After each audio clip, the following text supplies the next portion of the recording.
The Boss Husband. Credit to the author. 806 hanggang 12. Ang mga pangalan po na nandito ay galing sa mga name generator. Kaya kung meron man pagkakatulad sa mga pangalan ng totoong tao o lugar, ito ay tunay na hindi sinasadya. Ang kwentong ito ay rated SPJ. Striktong patnubay sa mga walang jowa. Ito ay bawal din sa bata at matatandang walang asawa. Lumipas ang 3 araw at dumating na ang katapusan ng linggo. Ito ay isang mapayapang hapon sa Hope Orphanage. Ang mga bata ay nag-e-enjoy sa kanilang weekend sa likod bahay. Ang mga babae ay abala sa paglalaro ng kanilang mga cooking set habang ang mga lalaki ay naglalaro ng laro ng tag. Kahit na mahirap ang mga kalagayan para sa mga bata, ang simpleng buhay ay nagdulot ng koneksyon sa pagitan nila na kadalasang kulang sa mga bata sa lungsod ngayon. Mayroong ilang mga ulila na lumaki at umalis sa ampunan sa isang shot ng isang bagong buhay. Paminsan-minsan, babalik sila para tulungan si Pangulong Cho sa mga gawain sa bahay ampunan, kung ito man ay nagbubuhat ng mga donasyon sa paligid, o para sa paglilinis ng tagsibol. Mula sa pananaw ni Marian, ang lahat ay mukhang napakaganda para maging totoo. Isang eksenang punong-puno ng pagmamahal at puso, habang siya ay hindi namamalayan mula sa kanyang pasanin, siya ay pumutok ng isang pambihirang ngiti. Sa isang medyo liblib na sulok, sa ilalim ng Zen Icon Ban Tree ay naroon si Marian na napapalibutan ng katamtamang pulutong ng 7 hanggang 8 bata na may hawak na libro. Ito ay isang klasikong publikasyon ng ika-19 na siglong German linguist, ang Grimm Brothers. Kahit na lumipas ang mga siglo, ang mga kwentong hatid nito ay patuloy pa rin.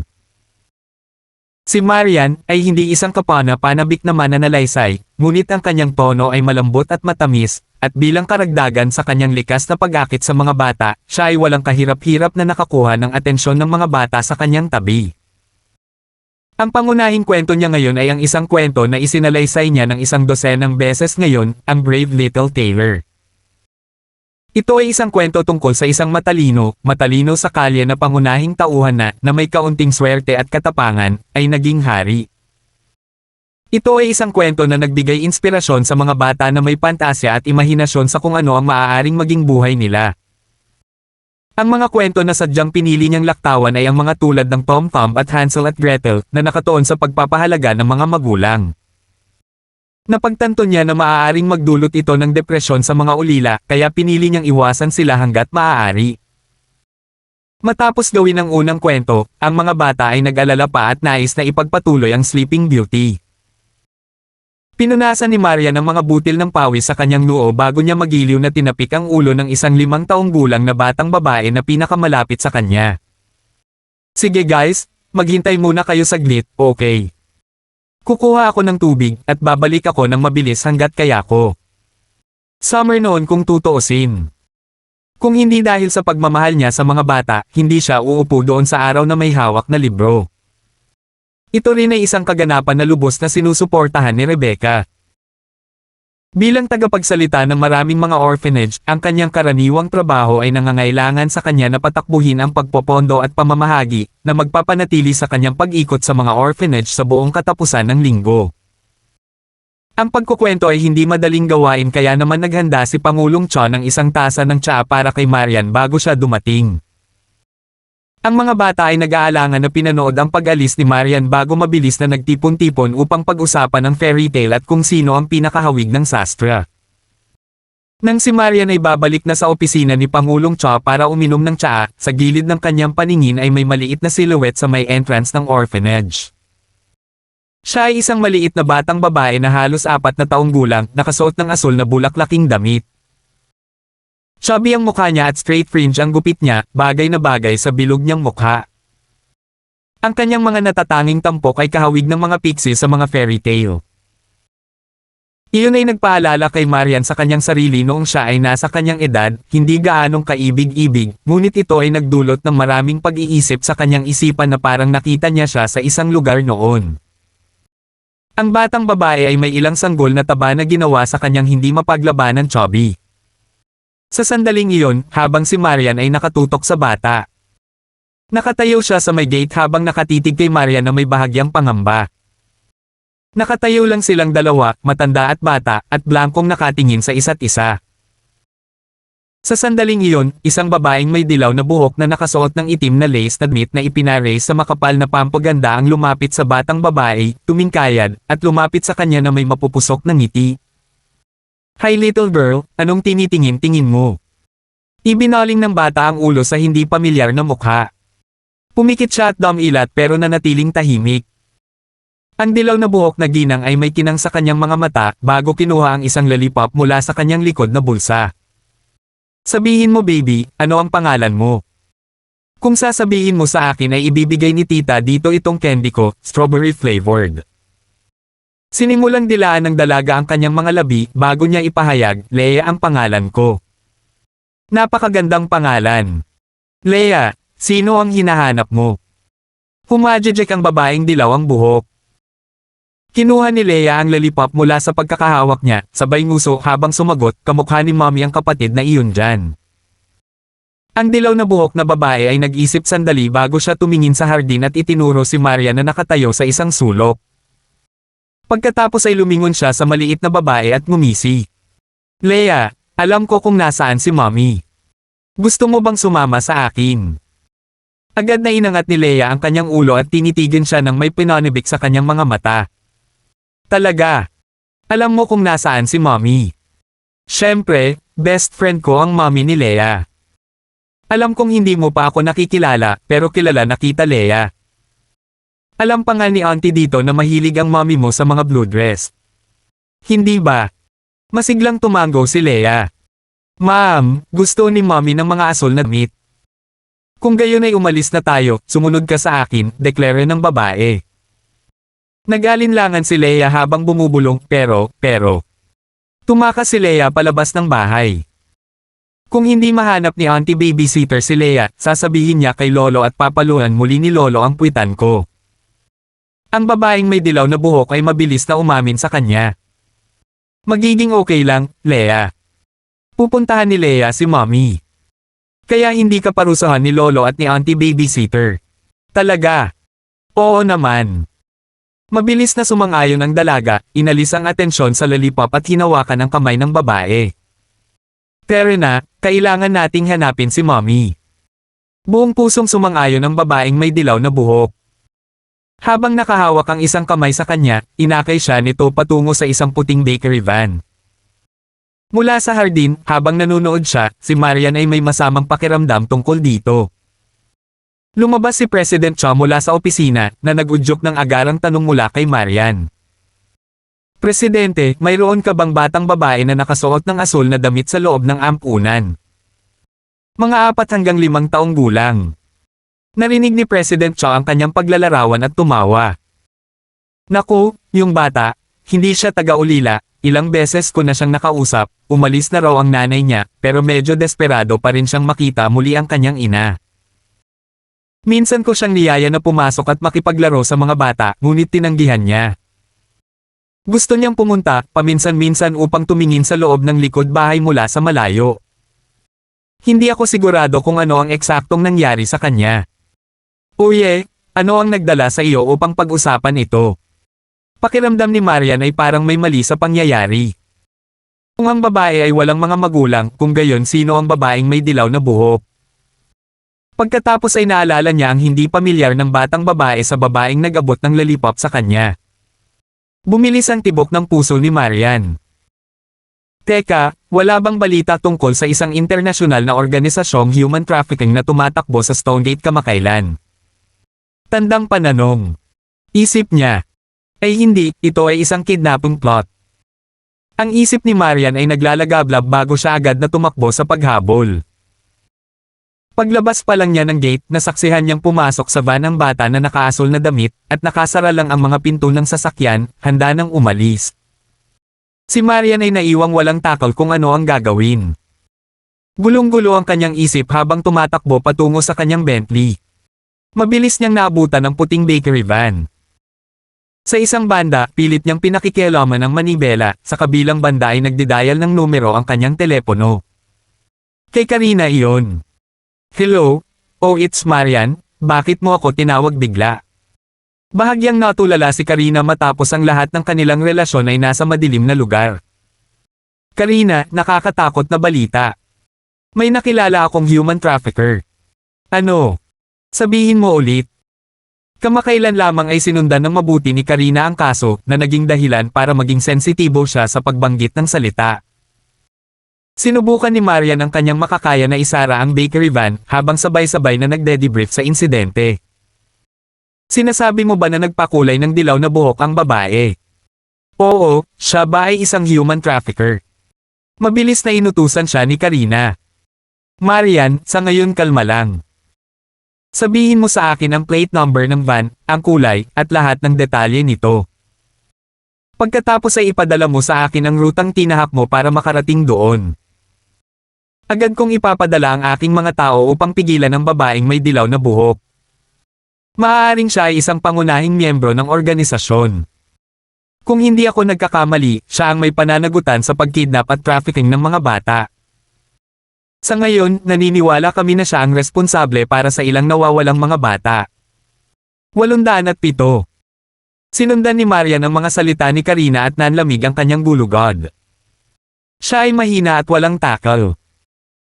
Ang paghabol sa isang internasyonal na organisasyong human trafficking ay hindi maliit na gawa kung isasaalang-alang ang uri ng karanasan at armas na maaaring pag-aari nila.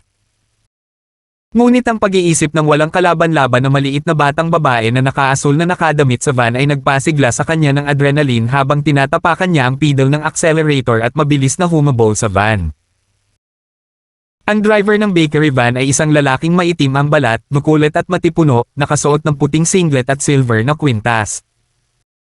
Isang sulyap sa rear mirror ang nagtulak sa matipunong lalaki, na may mabigat na impit na Ingles, na magpahayag, "Spider, may sumusunod sa atin." Si Spider, ay ang dilaw na buhok, mukhang bato na babae na kasalukuyang nanunood kay Leia na sumipsip ng lollipop sa kanyang tabi. Aktibo niyang itinaboy ang sarili mula sa upuan upang tingnang mabuti ang likuran nila na pagkatapos ay sumipol siya. Wow! Isang Bentley. Dapat ay isang taong mahalaga.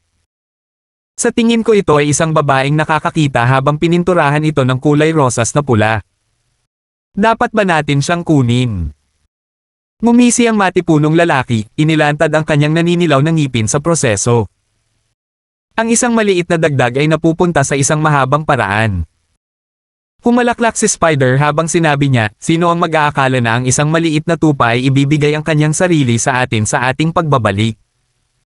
Ito ay dapat ang pinakamahusay na paglalakbay pabalik na mayroon tayo. Hindi ba, Black Panther? Nakakalungkot na kailangan na nating umalis ng Stonegate bukas. Ang Interpol ay nasa atin at hindi na natin kayang magtagal pa, sagot ni Black Panther na may bahagyang awa. Boss is such as pusi minsan. Kung Zanaican police lang, I think we could shoot them up and end it fast. Kahit Interpol ay hindi tayo mahuli. Kung hindi, ginawa na nila iyon sa Hormuz Strait. Ang gagamba ay mapanghamon. May dahilan kung bakit boss natin si Python. Nagtitiwala ako na may magandang dahilan siya sa maaga nating pag-alis. Humajejek si Black Panther. Ngunit ang catch ngayon ay isang magandang paraan upang tapusin ang aming mga operasyon. Bigla siyang lumiko at pinaandar ang van sa pinakamalapit na junction. Narinig ni Leia na nagsasalita sila sa Ingles. Nagtataka, ang kanyang namumungang mga mata na naghahangad ng mga sagot, nagtanong siya, "Tita, ano ang pinag-uusapan nila?" Ngumisi si Spider habang sumagot, "Ito ang dialekto mula sa aking bayan, hindi alam ni Leia." Oh! Dagdag pa ni Leia, "Sinasalita din ba ito ni Mommy?" Siyempre alam niya, alam ni Mommy ang lahat. Malapit sa kanilang buntot ay si Marian, na mabilis na lumiko upang sumunod sa suit. Labis siyang nababalisa sa sitwasyon na malapit nang mangyari. Malinaw na inakala ni Karina na mananatili sila sa highway at hindi naisip na maglagay ng mga taguan saan man. Tapos na si Marian sa pagmumuni-muni habang mabilis siyang sumunod, sabay-sabay na ina-update si Karina sa pamamagitan ng tawag sa telepono patungkol sa kanyang kasalukuyang lokasyon. Si Karina, sa kabilang banda, ay nakatanggap ng balita tungkol sa kanilang biglaang paglihis habang sabik siyang nagbabala, "Marian, mag-ingat na huwag kanilang pansinin. Natatakot ako na baka may mangyari sa iyo. Hindi ako sigurado kung paano ko ito ilalagay ngunit hindi ko rin nais na mawala ang mahalagang pangunguna." "Oh Diyos ko!" Si Marian sa pagkakataong iyon ay kabaligtaran ng tingin habang tinitiyak niya, Karina, subukan lang na ayusin ang lahat sa lalong madaling panahon. Palagi kitang i-update sa kanilang pinakahuling kinaroroonan. Sa ngayon ay halos makikilala ko ang dalawang nasa hustong gulang sa van. Maaari pa rin akong magmaneho kung mapapansin nila ako. Si Karina ay natigil sa sandaling iyon. Nagmamadali niyang inutusan ang convergence ng mga police deployment batay sa koneksyon sa telepono ni Marian, tinitiyak na ang kanyang mga puwersa ay nakarating sa Marian sa lalong madaling panahon. Dumiretso ang van sa susunod na 10 minuto o higit pa bago ang kanilang pagdating sa labas ng East Stone Gate. Ang lugar ay pangunahing napupuno ng mga lumang pabrika at maruming daanan. Nang makipagsapalaran sila sa isang makitid na strip ng semento na may mga gusali ng pabrika sa magkabilang panig, napansin ni Maria na may isang bagay na nagbabala sa kanilang ruta. Naisip niya na nakagawa siya ng matinding maling kalkulasyon. Siya ay dinala sa isang inabandonang bahagi ng lungsod. Sa muling pag-calibrate ng kanyang estado ng pag-iisip, ang kaluluwa ni Marian ay nanlamig, habang ang malamig na pawis ay tumutulo sa kanyang noo. Bago pa niya matukoy ang susunod niyang galaw, huminto ang van na nauna sa kanya sa harap ng isang factory building. Ang isip ni Marian ay abala sa pag-akay sa batang babae sa kaligtasan, ngunit ngayon ay dinala niya ang sarili sa isang bitag. Sa ilang segundong pag-iisip, pinili niyang umalis muna sa distrito at bumalik kasama si Karina at ang kanyang puwersa bilang backup. Huminto ang Bentley ng humampe si Marian sa mga brake. Ngunit habang siya ay papalabas, ang dilaw na buhok na gagamba at ang matibay na Black Panther ay bumaba ng van at ngumisi sa kanyang direksyon. Nakatayo ng mahigit 10 metro ang layo, binawi ni Black Panther ang isang nakatahimik na pistola mula sa kanyang likuran at itinutok sa Bentley. Bang-bang! Bago pa maitaboy ni Marian ang kanyang sasakyan, ang mga bala ng baril ay tumago sa harap at likurang gulong. Pa! Aktibong napasigaw si Marian dahil sa takot. Namutla siya sa kakaisip sa mga mangyayari. Hindi niya inaasahan na papaputukan ng kalabang panig ang kanyang sasakyan upang hadlangan ang kanyang pagtakas. Nagkamali ako. Bakit hindi magdadala ng baril ang mga international human trafficker? Tandang pananong. Isip niya.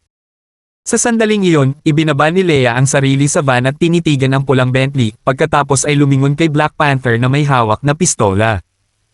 Bakit mo binaril ang auntie na kamukha ng mommy ko? Nagulat si Spider at Black Panther kay Leia na nasa tabi nila laban sa kanilang kalooban. Hindi nila inaasahan na ang isang batang kaedad niya ay hindi matitinag sa mga putok ng baril. Gayunpaman, hindi pinansin ng dalawa ang bata dahil ang presensya nito ay isa sa hindi nila inaalala ngayon. Ang mga produkto ay mga produkto lamang pagkatapos ng lahat. Puntahan mo ang babae, hiling ni Black Panther. Sinimanggutan siya ni Spider bago tumango at pumunta sa Bentley. Napansin ni Marian ang pag-activate ng mga signal ng babala bilang resulta ng kanyang nabutas na mga gulong. Ang masaklap pa, walang signal sa lugar, kaya imposibleng tumawag para sa tulong. Lumabas ka, hindi kita sasaktan kaya huwag kang mag-alala. I wouldn't want to make you a damaged good after all. May nakakatakot na ngiti si Spider habang pilit niyang binuksan ang mga pinto. Kinagat ni Marian ang kanyang ibabang labi, puno ng determinasyon ang kanyang mga mata. Bawat segundo na ginugugol niya sa paghinga ay isa pang segundong natigil hanggang sa dumating ang tulong. Inaaliw ang sarili mula sa loob, sinunod niya ang hiling ni Spider at lumabas ng sasakyan. Binuksan ang mga tarangkahan ng pabrika bago lumabas ang ilang mabangis na lalaki at babae mula sa loob. Ang pinuno ay isang matipunong lalaki na may kulot na buhok, bahagyang mas maitim ang balat. Iniangat niya ang kanyang ulo upang pagmasdan ang sitwasyon bago siya nagtanong, Black Panther, natatandaan kong partikular na hiniling ko sa iyo na kunin ang ilang kagamitan. Maaari ko bang tanungin kung bakit nandito ang dalawang babaeng ito? Nilinaw ni Black Panther ang hangin. Python, hindi mo ba naisip na makakakuha tayo ng magandang presyo para sa babae? Sa tingin ko ang babae sa Bentley ay kukuha din ng magandang halaga. Ang naka-schedule na pagharang ay nasa tabi na ng daungan, swerte ka na hindi na kami nagtagal pa. Itinuro ni Python ang dalawang subordinate sa kanyang tabi. Kunin ang maliit at ang babae at itapon silang dalawa sa hola. Dalawang matotiyog na lalaki ang sumunod sa kanyang utos, ang isa ay naglalakad patungo sa Leia at ang isa naman ay patungo kay Marian na nakatayo sa likod mismo ng spider. Sa sandaling iyon, isang mahinang boses ang umalangaw-ngaw mula sa mga sinag ng kisame. Mas mabuti kung hahayaan mo siya. Hindi ito isang away na gugustuhin mong piliin. Sino ito? Sina Python at Black Panther kasama ang iba pang mga crewmate ay mabilis na iniangat ang kanilang mga ulo. Isang magiliw na Caucasian na lalaking may kayumangging kulot na buhok ang nag-backflip sa himpapawid bago bumaba ng walang kahirap-hirap mula sa 6-7 metro sa itaas. Ang Red Triangle mula sa Hilagang Afrika. Nakita sa Southeast Asia, Middle East, at Africa trafficking mga 5 taon na ang nakakaraan. Ang unang tao na kumuha ng Mantle of Leader ay ang Black Widow, na hinatulan ng kamatayan ng Pentagon mga 2 taon na ang nakakaraan. Simula noon, ang organisasyon ay pinamumunuan ng pangalawang in-command, si Python. Kasalukuyang pangunahing miyembro ang Black Panther, Nile Crocodile, ang Mummy, Spider, at Jackal. Sabihin mo sa akin, tumpak ba ang impormasyon ko? Ang lalaking Caucasian ay buong pagmamalaki na tinutuya. Takot na takot ang lahat ng dumalo. Bilang isang top secret na internasyonal na organisasyon ng krimen, ang kanilang pinakamasamang pangamba ay magkaroon ng isang tagalabas na matukoy ang kanilang mga detalye sa mikroskopiko. Sino ba talaga ang nanghihimasok? Naintriga si Leia habang lumalawak ang kanyang mga mag-aaral, ngunit sa kanyang omnipresent na nakapaut na mga labi ay mga pagkibot ng kawalan ng espiritu, na tila batid na siya ay naliligaw. Tuwang-tuwa si Marian nang makilala niya kaagad ang pamilyar na mukha mula sa mercenaryong krisis ni Gao Guokchong ng Kapitan si Moren sa Sea Eagles para tumulong. Mabilis niyang iniugnay ang kanyang presensya sa naunang pagtatalaga ni Justin sa Sea Eagles bilang kanyang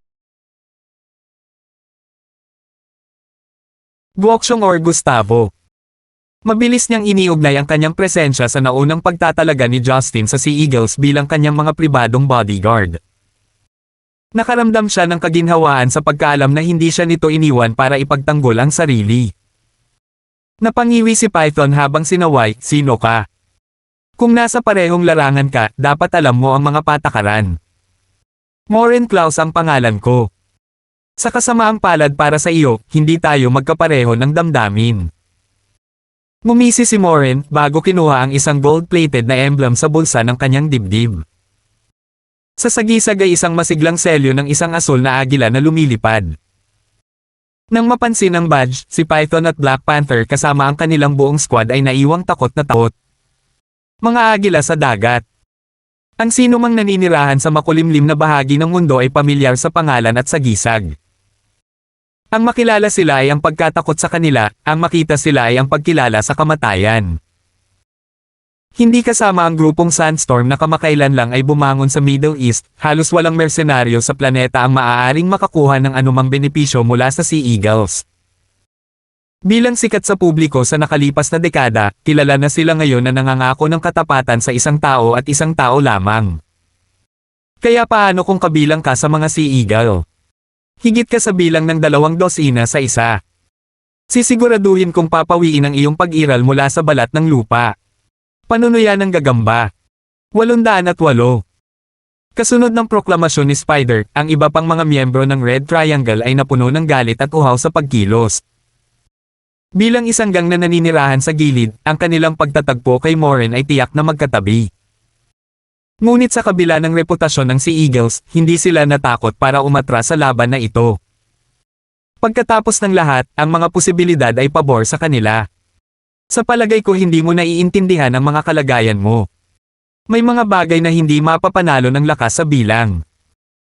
Walang pasensya na sinukli ni Moren Klaus ang kanyang buhok, bago siya mapanatag na lumingon kay Marian at nagpahayag, "Ma'am, patawarin mo po ako sa mga napipintong kabastusan na kailangan kong gawin sa inyo. Sa nakikita ko, ang mga taong ito ay walang karapatang mabuhay." Nang matapos siya, tumalon siya mula sa orihinal niyang posisyon at nagpadala ng flying kick sa dibdib ni Spider.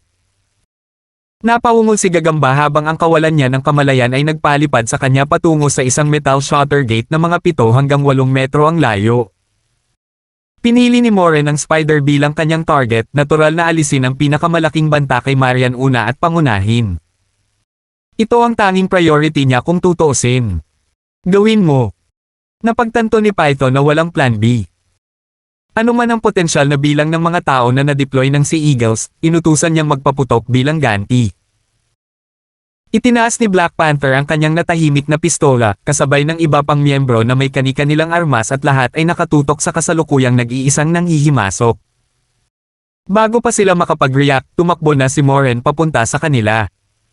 Bang! Isang mapurol na dagandong ang umalangaw-ngaw mula sa paglabas ng isang revolver, ngunit ang mga bala ay nalipat sa ere. Isang napakalaking alipors na may revolver ang nagpasya na tipunin ang kanyang sarili at tumirek bago bumaril. Ngunit bago pa siya makapag-react, nagpaputok na si Moren ng isang matigas na sipa sa kanyang nangingibabaw na braso. Parg! Napasigaw sa sakit ang matipunong lalaki habang nabasag ang braso nito sa ilang mga bali. Dahil nilabag na ni Moren ang kanilang defensive position, napilitan silang gumawa ng karagdagang pag-iingat sa pagpapaputok upang hindi masugatan ang kanilang sarili. Goddammit, kung ang babaeng iyon ang hinahanap niya, kukunin natin siya. Napaungol si Python bago mabilis na nag-react ang ilang alipors at sumugod kay Marian. Aktibo silang iniiwasan ni Marian ngunit natural na mas mabagal kaysa sa mga human trafficker. Mga idiot! Ngumisi si Moren habang lumingon sa mga tao bago pumunta sa likod ng dalawang salarin at itinapon silang dalawa kay Python at sa kanyang barkada. Isang malaking bato ng isang tao ang durog sa ilan pang miyembro habang nakarinig ng pantalon at iyak. Malinaw na nasa mood si Moren nang mabilis siyang lumiko sa mga tao at hinarap ang mga tao bago sila makaganti. Ang kanyang napakalawak na kataasan ay malinaw na nadaig ang anumang tanda ng lakas sa bilang na kanilang pinanghahawakan. Sa isang kisap mata, si Python at 7 o 8 iba pa ang tanging natitira na nakatayo sa organisasyon ng Red Triangle. Samantala, si Moren ay may hawak na malaking assault rifle na kinuha niya sa isa sa mga alipors. Pagkatapos ng isang mabilis na pagsisiyasat sa mga taong natitira, sinabi niya, hindi mo man lang kayang lumaban ng hindi ako armado. Ngayong ako na, sino ang gustong magpatuloy? Galit na galit si Black Panther habang nagre-ranted, bago agad na itinaas ang kanyang sandata, hindi kay Moren, kundi kay Marian sa isang sulok. Bang! Bago magpaputok ang Black Panther, bumaril si Moren sa kanyang pulso. Parg! Isang bagsak na tili ang sumunod matapos ang kanyang kamay ay nabusog ng sarili niyang laman at dugo. Bueno, gusto kong iwan ang ilan sa inyo na buhay na nakikita na parang walang pakialam ang Sea Eagles kung may ilang mga peste na natitira. Ngunit dahil nagawa mo ang hindi matalinong desisyon na banta ang babae sa likod ko, natatakot ako na dito ka mamamatay, casual sabi ni Moren, habang nakataas ang kanyang sandata. Ang mga human trafficker ay napatibay sa kanilang mga posisyon nang makita ang ganap na kapangyarihan. Ang isang regular na miyembro ng Sea Eagles ay higit pa sa sapat upang madaig silang lahat. Ang pagkakaroon ng kanilang kapitan dito ay napakahirap para sa sinuman sa kanila. Hawakan ang iyong apoy o siya ay mamatay. Out of nowhere ay ang mga matataas na panunuyan ni Spider na nabasag patungo sa gate kanina. Agad itong nag-udyok sa lahat na lumingon sa kanyang direksyon. Namumula pa ang labi niya sa dugong iniluwa niya. May hawak siyang maliit na babae sa isang kamay habang may hawak na baril sa kabilang kamay. Maaaring mahirap ang welga ni Moren, ngunit hindi nito nagawang pigilan si Spider. Nanlamig si Marian sa takot, puno ng pag-aalala ang kanyang mga mata. Ngumisi si Gagamba. Ibaba mo ang baril. Gumawa ng isang hakbang at mamatay ang bata. Ang mga pagpipilian ni Moren ay naipit sa pagitan ng isang bato at isang matigas na lugar. Sa isang banda, mapipili niyang iligtas ang bata at barilin si Spider. Ngunit iyon ay mga ngahulugan ng pag-iiwan ng oras para sa Python at sa iba pa sa kanila upang gumawa ng hakbang na posibleng makapinsala kay Marian. Sa tingin mo maaari mo akong takutin ng isang bata? Sinaway ni Moren, ang mga kamay kong ito ay nabahira ng dugo ng daan-daan. Ang mga patay ay mga panganib sa trabaho. Ang aking pangunahing tungkulin ay protektahan ang babaeng ito sa likod ko. At isipin na ipagpalagay mo maaari mong paniwalaan ang aking mga aksyon sa pamamagitan ng paggamit ng random na bata bilang isang scapegoat, isang madugong biro. Nang matapos ay itinaas niya muli ang kanyang baril at itinutok diretso sa utak nilang si Python. Hindi. Si Marian ay sumigaw sa takot habang nagmamadaling lumapit kay Moren at hinawakan ito sa braso. Huwag barilin, mamamatay ang bata. Naguguluhang lumingon sa kanya si Moren. Ma'am, bakit masyado kang nag-aalala sa kanya? Nawala siya ngayon sa isang masikip na sitwasyon. Sa teoryang, ang tanging pinagtutuunan niya ng pansin ay upang matiyak ang kaligtasan ni Marian. Ngunit ngayong binigyan siya ni Marian ng utos, ang pagsuway nito ay katulad ng hindi paggalang kay Justin. Naipit ngayon si Moren sa pagitan ng isang bato at isang matigas na lugar. Kung alam niya kung ano ang mangyayari, tumawag siya para sa ilang backup. Ngunit dahil alam niyang nasa ilalim ng kontrol niya ang sitwasyon, pinigilan niya ang pagkalagkad ng sino man dito. Hindi rin alam ni Marian kung paano maiintindihan ang sitwasyon. Nang lumingon siya sa maliit na babae, nangingilid ang mga luha sa kanyang mga mata. Samantala, si Leia ay tila hindi nababagabag sa mga pangyayari. Wala siyang takot sa sitwasyong kinalalagyan niya. Sa halip, nababalot ng pagkabagot ang mukha niya. Pagkatapos ay napansin niya na sinusubukan ni Maria na iligtas ang sarili, na nagdulot ng sulyap ng kuryosidad sa mga mabulahang mata na iyon. Mabilis na napansin ng gagamba ang pag-aalinlangan ni Moren habang nakangisi. Tingnan mo, nagpapatuloy pa rin ang deal. Ibaba mo ang iyong armas at pakakawalan natin siya. Sa tingin mo tanga ako, no? Kapag nalaglag ko ang baril ko, babarilin mo kami. Medyo nabalisa si Moren. Pero wala kang choice, di ba? Kung namatay ang babae, sinuwi mo ang amo mo. Pinilit siya ng gagamba na may namumuong pusta sa paglalaro. Si Leia na bihag ay biglang tumagilid ang kanyang maliit na ulo, kumurap, habang tinanong, Tita, sinabi mo kay Leia na nandito si Mommy. Nagsisinungaling ka, hindi ba? Nagbanta si Spider, baka kung tumahimik ka baka mahanap mo siya. Nang marinig ang mga salitang iyon, sa wakas ay naunawaan ni Marian ang sitwasyon. Mapanlin lang na sinabi ng babae kay Leia na nandito ang kanyang ina. Ang akala na ang bata ay buong puso lamang na naghahanap sa kanyang nawawalang ina, masusuklian lamang ng isang taksil na pukana ng buhay at kamatayan. Hindi napigilan ni Marian ang mga luhang pamatak mula sa kanyang mukha. Napansin ni Moren ang masiglang reaksyon ni Marian sa sitwasyon, malinaw na siya ay nasasangkot sa isang magulo na issue. Ang kanyang pangunahing prioridad ay ipagtanggol si Marian. Kinagat niya ang kanyang mga ngipin, pagkatapos ay itinaas ang kanyang baril patungo sa python at sa lote, na may balak na punasan ang mga ito mula sa pag-iral.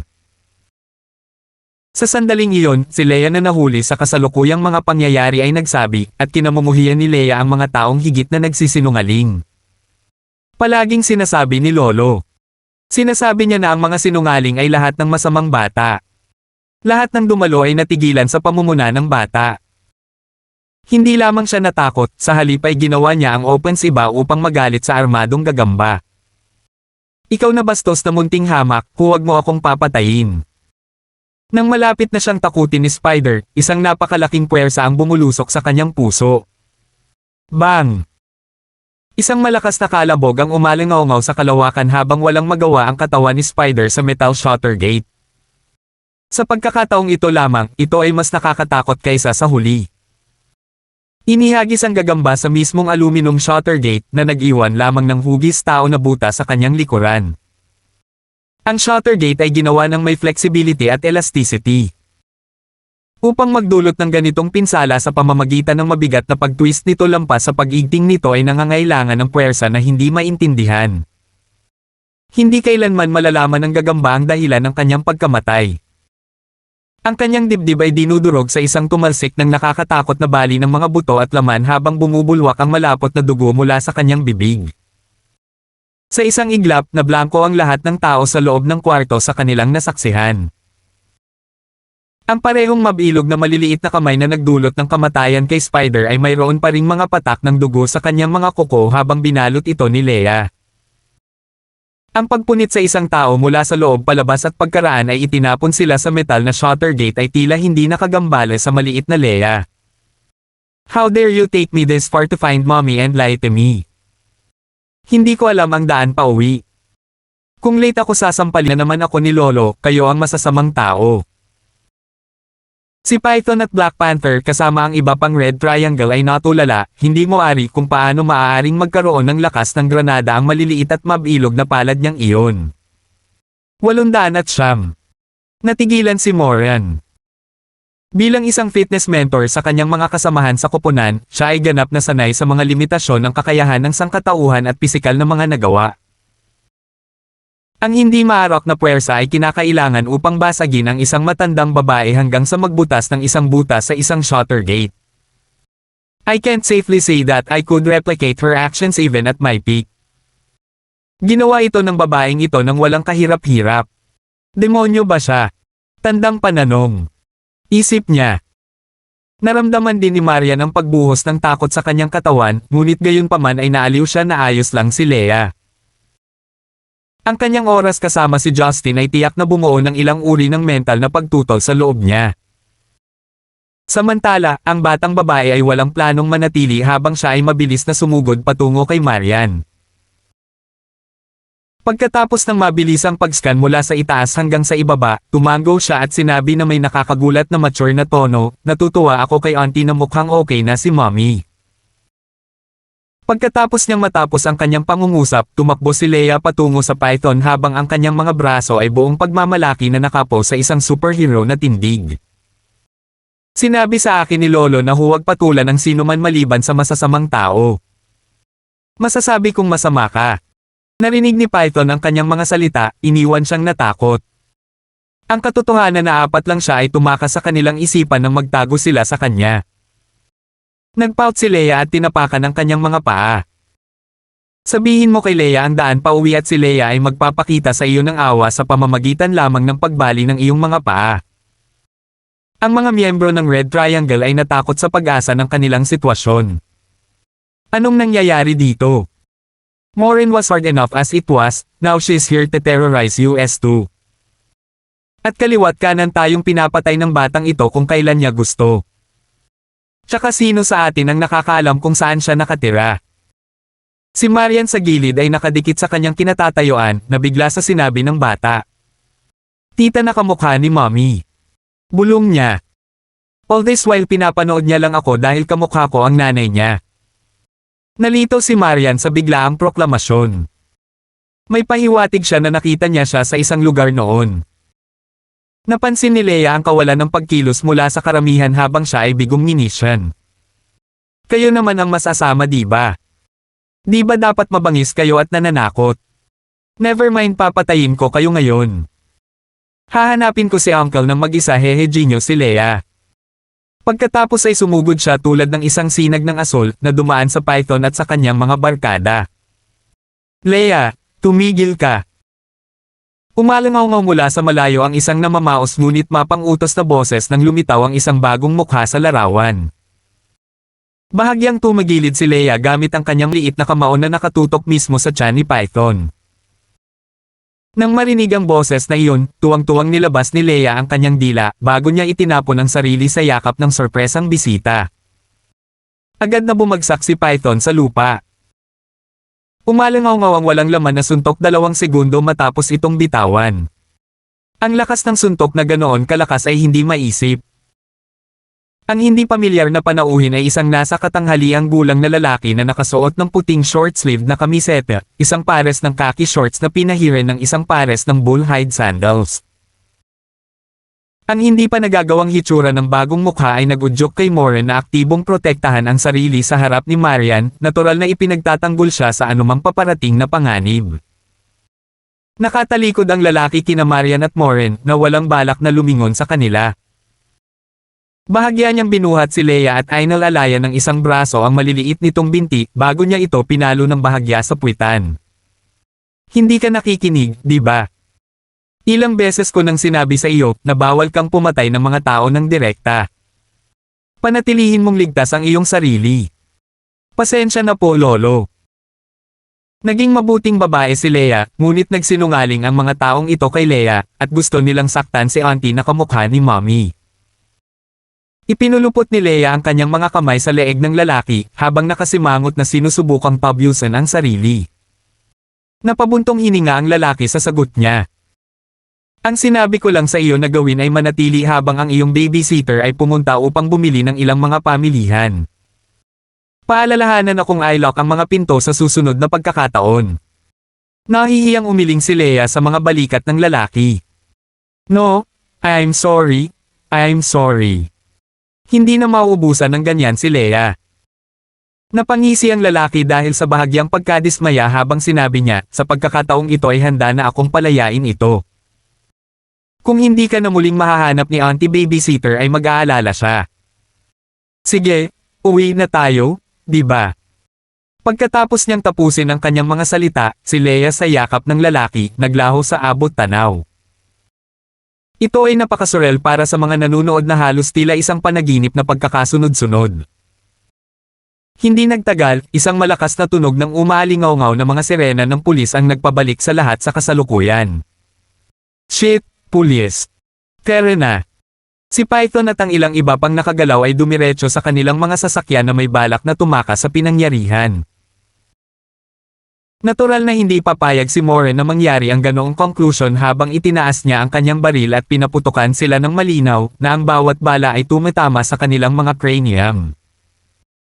Natapos ni Moren ang kanyang trabaho bago siya lumingon sa kanya, yumuko habang nagpaalam. Ma'am, nasa ligtas na kayong mga kamay ngayon. Naniniwala ako na dito tayo maghihiwalay. Ang kailangan mo lang sabihin sa kanila ay may dumating na estranghero para iligtas ka. Kapag siya ay tapos na, si Moren ay mabilis na itinulak ang kanyang sarili pataas at nawala sa parehong paraan ng kanyang pagdating. Makalipas ang ilang segundo, hinaranggan ng mga sasakyan ng pulis ang lahat ng pasukan, at mula sa pinakamalapit na sasakyan, maraming pulis ang biglang lumabas. Si Karina ang unang sumugod sa eksena, at sinalubong sila ng isang plataporma ng mga katawan. Tumakbo siya patungo kay Marian at ipinatong ang kanyang mga kamay sa kanyang mga balikat upang makita kung siya ay nasugatan. Matapos matiyak na ligtas siya at maayos, nagtanong si Karina, Marian, ano ang nangyari dito? Bakit patay na ang lahat? Si Marian na nakatutok sa asol na langit ay nahuli na na-zone out. Nang irehistro na nandito si Karina, pinilit niyang ngumiti. Mahabang kwento, umalis muna tayo sa lugar na ito. Natarante si Karina bago siya tumingin ng mabuti sa kanyang paligid, napansin ang nakakatakot na tanawin ng bangkay ng isang babae na nakasiksik sa loob ng factory shutter gate. Sa kabilang banda ay si Wei Tinghao na mabilis na naglalakad papunta sa eksena, ang kanyang mukha ay seryoso. Damn it! Hindi ko nagawang patayin ang mga jerk na ito sa aking sarili. Yanner, dalhin mo si MS Lysander sa isang lugar na ligtas. Palalayain ko ang iba pang mga biktima. Hindi siya pinansin ni Karina, alam na alam niya na ang tanging intensyon niya ay kunin ang buong kredito para sa kanyang sarili, na malinaw na dahilan kung bakit agad niyang hinanap ang mga nakakulong na biktima matapos paalisin si Karina. Ngunit halos hindi siya nababahala tungkol doon. Tumanggo siya at sinamahan si Marian sa sasakyan ng pulis. Para naman sa Bentley ni Marian, ito ay hinaila papunta sa isang mekaniko. Ang isang orihinal na lugar na nararamdaman ay nag-ulo na ngayon ng isang kaso. Malayo sa orihinal na lokasyon ay nakalatag ang isang kapitbahayan kung saan ang isa sa mga residente nito ay Leia. Nalinas na ang mga kamay ni Leia mula kanina. Kung tungkol naman sa konsensya niya, halos hindi siya nabigla sa pagpatay na ginawa niya kanina. Ang kanyang maliliit na binti ay nakatayo sa ibabaw ng isang mataas na stool habang ang kanyang katawan ay nakadikit sa isang malaking transparent glass display shelf. Ang kanyang mga mata ay kumikinang sa matamis na pagkain, ang kanyang dila ay dinidilaan ng kanyang naglalaway na mga labi. Alin ang gusto mo? Kukuha ng lolo para sa iyo, mapagmahal na alok ng nasa katanghaliang gulang na lalaki. Gusto ko silang lahat. Walang imek na ngumiti ang lalaki bilang hindi pagsang-ayon. Isang araw lang tulad ng ipinangako mo. Di ba sinabi ko na sayo na ang sobrang ice cream ay magiging mataba kang bata? Hindi ka magugustuhan ni Daddy kung mataba ka kapag nakilala mo siya. Nagpout si Leia nang may pag-aatubili na pumayag. Okay. Gusto ni Leia ang pinakamalaki. Hindi makapaniwalang umiling ang lalaki bago niya pinili ang pinakamalaking tricolored ice cream at binayaran ito. Si Leia ay natural na hindi makapaghintay na hamukay habang pinapala ang mga scoop ng ice cream gamit ang kanyang dessert spoon. Ang kanyang kaibig-ibig at kaakit-akit na kilos ay nakakuha ng atensyon ng mga naglalakad, dahilan upang sila ay humajijek at ngumiti sa kanyang presensya. Sir, siguradong masarap ang ice cream ng anak mo. Puri ng isang dalaga. Magiliw na ngumisi si Leia sa babae. Ang lalaki, gayunpaman, ay nanatiling tahimik at walang sinagot kundi isang tango bilang pagsang-ayon. Itinaas niya si Leia sa kanyang braso at tinungo ang hintuan ng boss. Samantala, sa istasyon ng pulisya ng Stonegate West District, iba ang pinag-uusapan ng mga nakatira dito. Humigop si Maria ng green tea na tinimpla ni Karina para sa kanya. Oo, iyon ang buod ng pangyayari. Maniwala ka sa akin, ito ay parang masama sa akin tulad ng sa iyo. Narinig ni Karina ang kanyang buong pagsasalaysay at naiwang tulala. Isang 4 na taong gulang na bata, pinatay. Ang taong iyon. Alam ko ang nakita ko. Bakit ako magsisinungaling? Mapait na ngumiti si Marian. Nagmamadaling tanggi ni Karina. Marian, hindi mo ako naiintindihan. Hindi ako nagdududa sa iyo. Alam kong lagi kitang mapagkakatiwalaan. Wala itong dapat ikahiya. Pumunta si Justin sa Dawson Ancestral Fortress kasama si elder sister. Kaya natural lang na may iniwan siyang magbabantay sa iyo habang wala siya. And obviously, it wouldn't just be a nobody off the street. At saka, ang organisasyon ng Red Triangle ay pangunahing nakatuon sa human trafficking kaya hindi nakakagulat na sila ay nalipol ng isang mersenaryo. Pero mas interesado ako kung sino ang bata. Natural na naguguluhan din si Marian tungkol doon. Baka magkita ulit sila sa susunod na pagbisita niya sa orphanage. Ngunit ano ang dapat itanong ni Marian sa kanya noon? Ipinagpalagay ni Karina na pagod na si Marian sa interogasyon, kaya't itinigil niya ang pagtatanong habang tinitiyak niya itong nakangiti. Okay, at least tapos na ang sitwasyon ngayon. Sayang at hindi ko nagawang patayin ang ilan sa kanila mismo. Matingkad na tumango si Marian. Sige, kailangan kong bumalik ngayon. Halos gabi na at kailangan ko pang tumulong sa paghahanda ng hapunan ngayong gabi. Ikaw. Kailan ka pa natutong magluto? Nagulat si Karina. Nanginig si Marian sa kanyang katawan habang ang kanyang mukha ay namumula ng kasing bilis. Ganyan ba talaga kakaiba? Sumagot si Karina na may bahid ng pangunawa, nako, naiintindihan ko na. My gosh, naglaan ka talaga ng oras para matuto para sa isang tao. Hindi ko gagawin iyon para sa kanya. Nakakatamad ang pagluluto. At hindi naman sa hindi natin kayang kumain sa labas. Matapos niyang magsalita ng tahasan, agad niyang napagtanto na ang kausap niya ay ang asawa ng babaeng nakatayo sa harapan niya. Gayon din, ang ekspresyon ng mukha ni Marian ay biglang naging malungkot habang tinatitigan niya si Karina na ikinasakal sa kanyang malamig na tingin. Naramdaman ni Karina ang biglaang lamig sa kanyang gulugod habang nakayuko siya sa kanyang upuan sa opisina. Marian. Ay, nagbibiro lang ako. I will file the report after this, so you can go now. Si Marian ay halatang hindi talaga magpapatuloy sa paghampas ng ilang cents kay Karina, ngunit ang makita ang isang malapit na inosenteng pagkakaibigan na nagbago sa awkwardness ngayon ay medyo nakakapanghinayang. Halos hindi mapakali ang dalawang babae sa kanilang enkwentro sa himpilan ng pulisya, ngunit ang lalaking nasa gitna ng kanilang pag-uusap ay relaxed at kontentong libu-libong kilometro ang layo.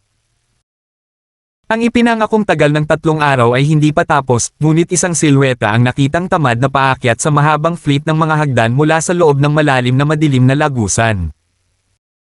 Sa paghakbang ng paa sa lupa, ang lalaki ay nagunat ng malawak, habang pinapanood niya ang paglubog ng araw hanggang sa gabi. Kumakaway patungo sa 4 na kubo na bato, nakangiting sumigaw si Justin, sige, alam kong nakakapagod ang pananatili sa silid ng mga impormante. Magpahinga ka na at magpahinga, tapos na ako. Bilang regalo sa pagpapahalaga, bakit hindi ko personal na ihatid sa inyo ang eksklusibong roast na pasusuhin na baboy at herbal wine ng Dawson Sect? 810. Ang pagsuhol sa isang tao gamit ang kanilang sariling mga ari-arian ay tila isang biro. Kung alam lang nila kung ano talaga ang halaga ni Justin. Sky, Earth, Divinity, at Gold ang mga pangalan ng lahat ng 4 na batong kubo na matatagpuan sa tapat ng bawat isa. Ang mga matatanda ay nalilito kung paano sila dapat tumugon sa kanyang mabuting kalooban. Ang tagapag-alaga ng Skyhawk ay kalaunan ay sumagot, Master Gibson, ngayong natapos mo na ang iyong pamamalagi, maaari ko bang imungkahi sa iyo na bilasan ang iyong pagbabalik sa iyong ginang? Siya ay naghihintay sa iyong pagbabalik. Narinig siya ni Justin at bumantong hininga. Pagkatapos ay mabilis siyang nag-hover at umalis sa tore, patungo sa pangunahing estate. Sa pag-alis ni Justin, 4 na sinag ng matatag na Golden Core Truchi ang bumagsak sa kaibuturan ng Tower of Scrolls, muling isinara ang mga slab ng bato sa pasukan nito. Sa kagubatan ilang daang metro ang layo mula sa tore, si Karen ay matigas na nakatayo sa tabi ng balkonahe, tahimik na nakatingin sa direksyon ng mga kubo na bato. Bagamat alam niyang hindi magkakaroon ng gulo ang kanyang kataypan, hindi pa rin niya maiwasang maghintay sa paghihintay sa pagdating nito. Biglang bumagsak ang silhouette ng isang lalaki mula sa mismong direksyon na blanko niyang tinitigan, sa mismong harapan niya. Anong tinitingin-tingin mo? Napangiti si Justin habang lumulukso palapit sa kanya. Ang magandang ekspresyon ni Karen ay agad na naging 10 beses na mas maliwanag. Bakit ka nasa labas? Akala ko babalik ka bukas ng umaga. Umakyat si Justin at binigyan siya ng mainit na yakap. Silly girl. Bakit mo ako hinintay dito sa labas? Alam mo namang walang makakasira sa akin. Basta. Nakaramdam ako ng pagkabalisa. Tungkol dito. Tungkol sa iyo. Hinaplos ni Justin ang kanyang magandang pisngi. MS Karen, maaari ba akong magtanong sa iyo? Ano? So do you like me? Or do you like me? Or do you like me this much? Tinukso siya ni Justin sa isang sarkastikong tono. Agad na napagtanto ni Karen ang kanyang mapanuksong tono at inikat ang kanyang ulo upang itago ang kanyang namumula na mukha. Hindi tumigil doon si Justin. Could it be that you like me super duper much? Oh my, how brazen of you in express your love for me. Pakiramdam ko namumula ang pisngi ko dahil sa kahihiyan. Aktibong tinapakan ni Karen ang paa ni Justin. Minsan hindi ko alam kung ginagawa mo ito para sa akin. Ngumisi si Justin habang sumagot, dahil binigyan mo ako ng labis na kagalakan, nagpa siya akong ibalik ang pabor. Saglit na nanginig si Karen bago siya sumili ng isang matingkad na ngiti. Nakahiga sa dibdib ni Justin, bumulong siya, huwag na nating pag-usapan ito. May nakita ka bang kapaki-pakinabang sa tore? Hinaplos ni Justin ang kanyang likod at bumantong hininga. Sa totoo lang, ang lahat ng bagay sa tore ay tila napakasimple.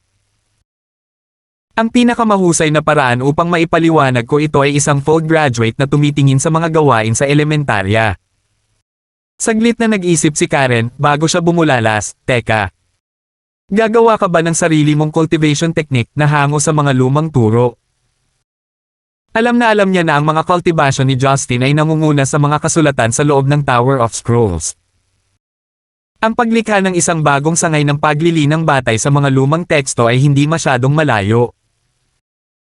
Napakamot sa ulo si Justin bago niya sinabing, kailangan ko ng mas maraming oras para ayusin ito.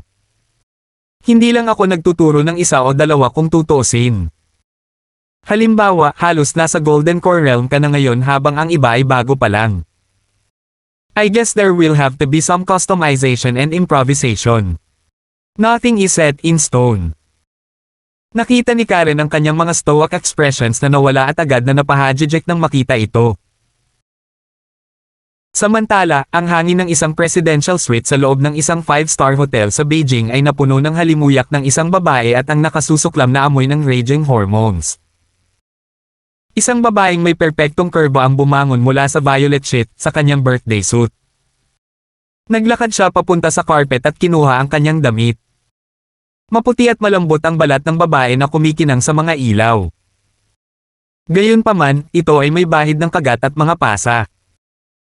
Sa maluwag na kama ay nakahiga ang isang lalaki na may isang bote ng matapang na alak sa isang kamay at isang tabako sa kabilang kamay.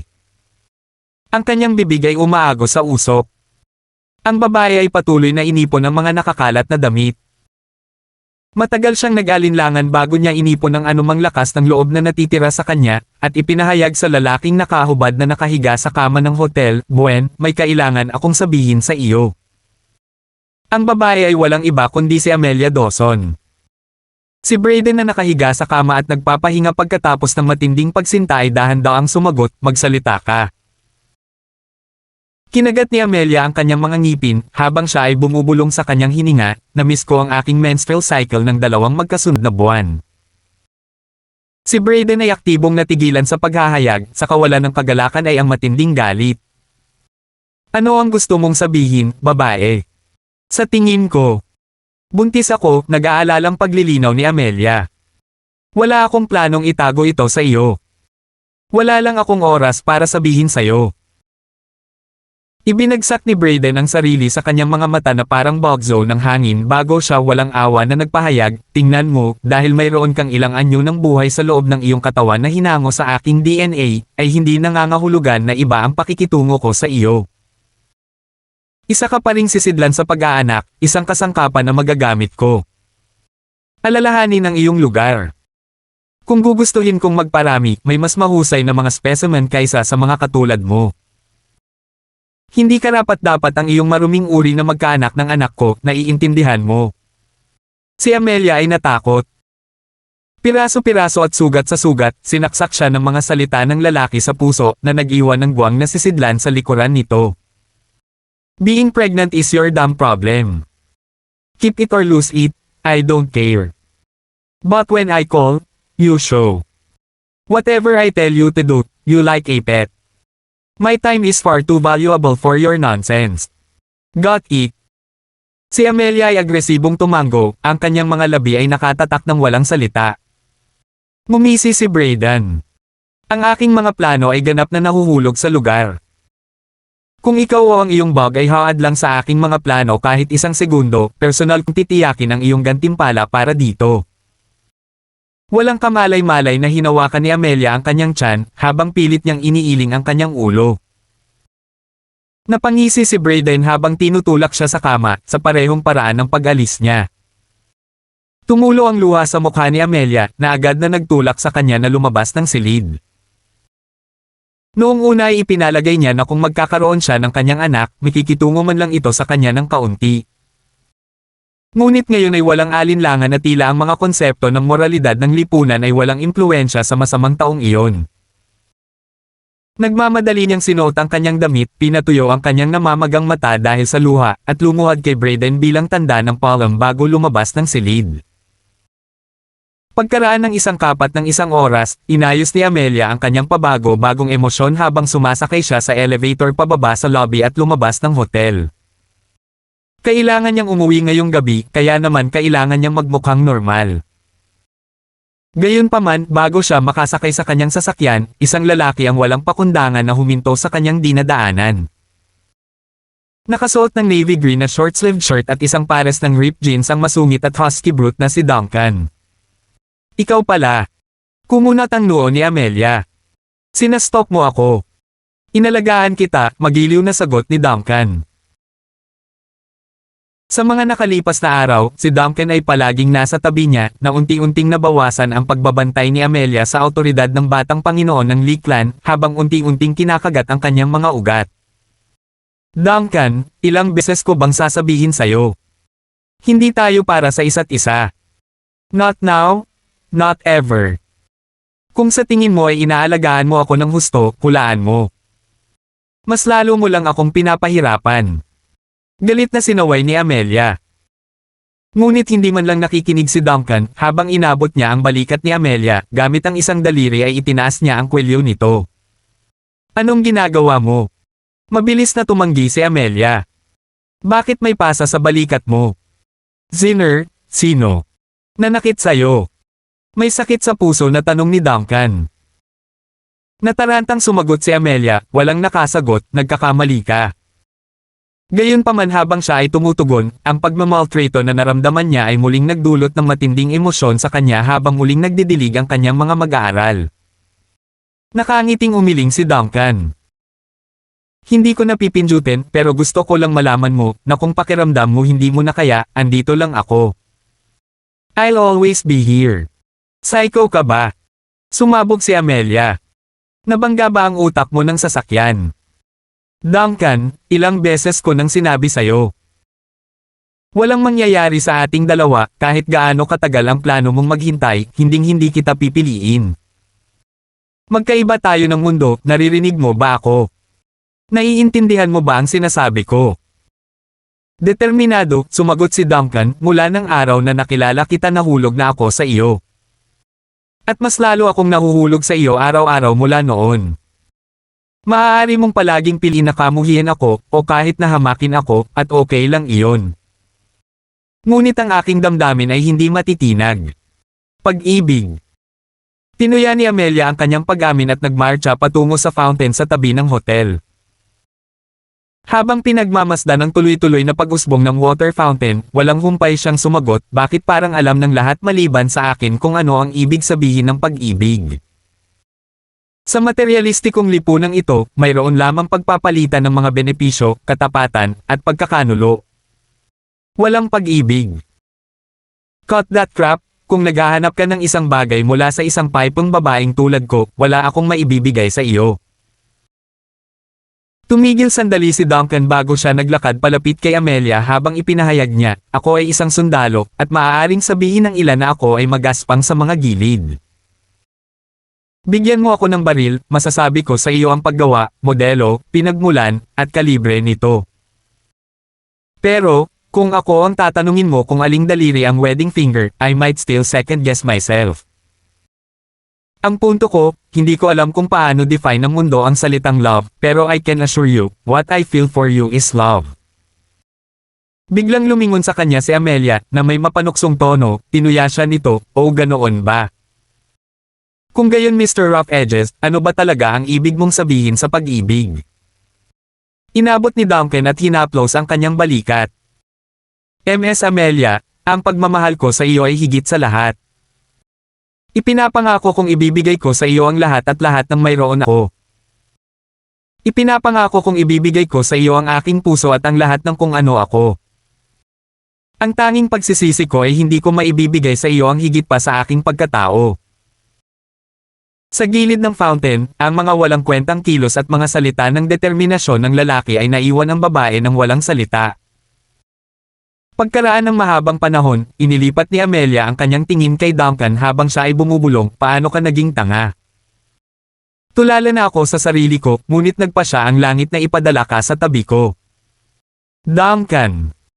Ikaw talaga ang pinakabobo na tao sa mundo. Sana. Napupuot ako sa iyo. Tinapik siya ni Duncan sa kanyang makatarungang mga balikat, ang ngiti nito ay kasing lapad ng langit. 811. Nag-aalok ng isang apo. Bumalik sa Dawson Ancestral Fortress, ang ambience ay ganap na naiiba mula sa nauna.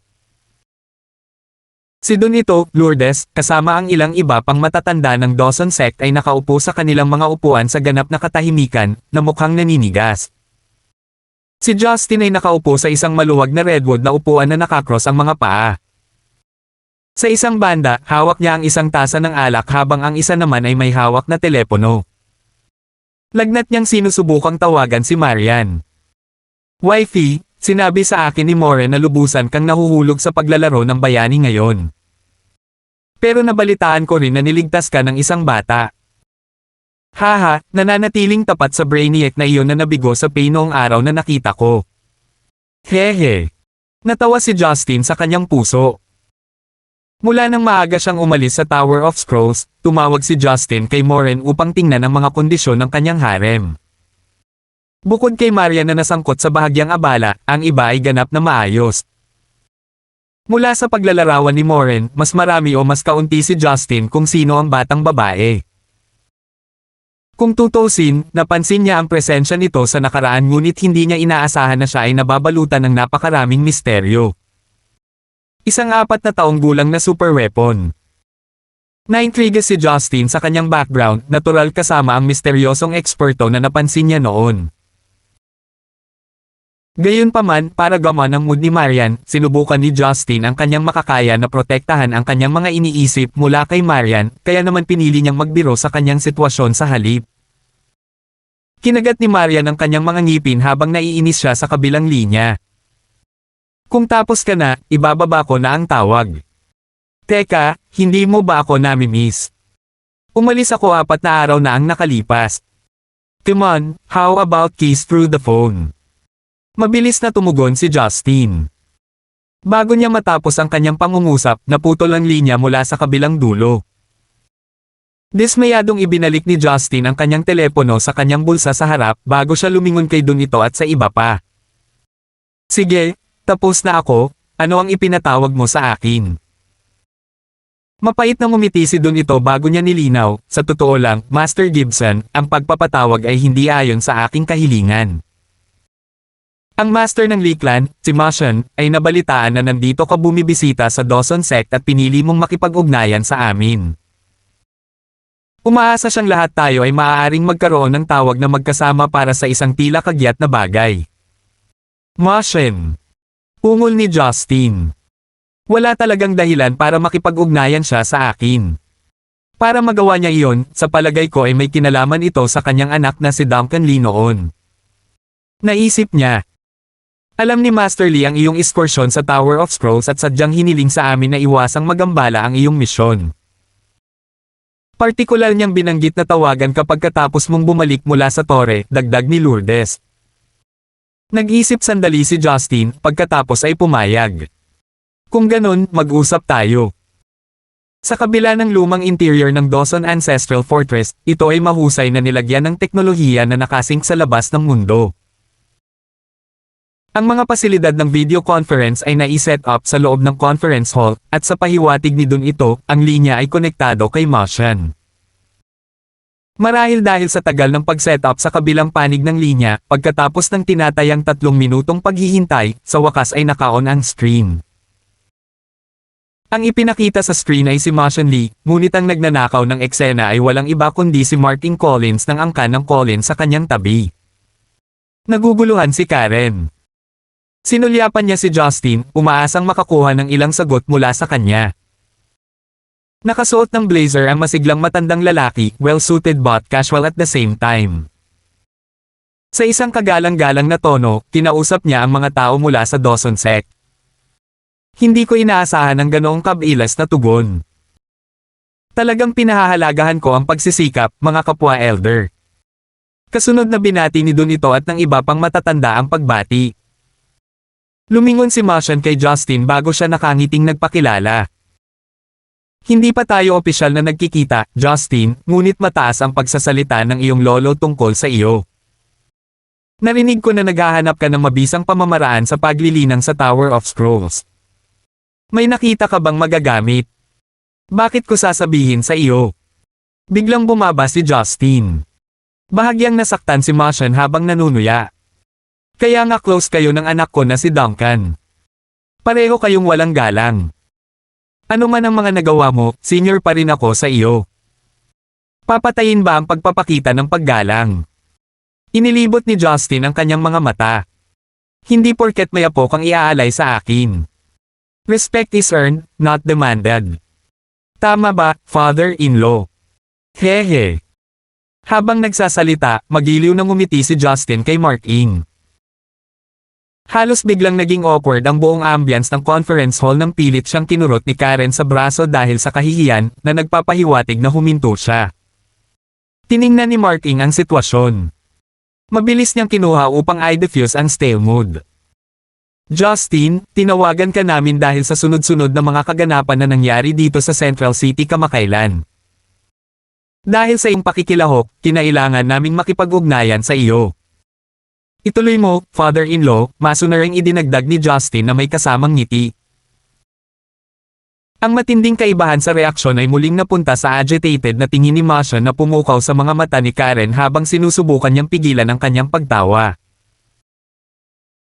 Si Marking ay natural na naramdaman na parang isang isda sa labas ng tubig pagkatapos ng magaspang na pangangatwiran ni Justin, ngunit mabilis niyang inayos ang sarili at nagsimulang magsalaysay ng buong pangyayari ng detalyado.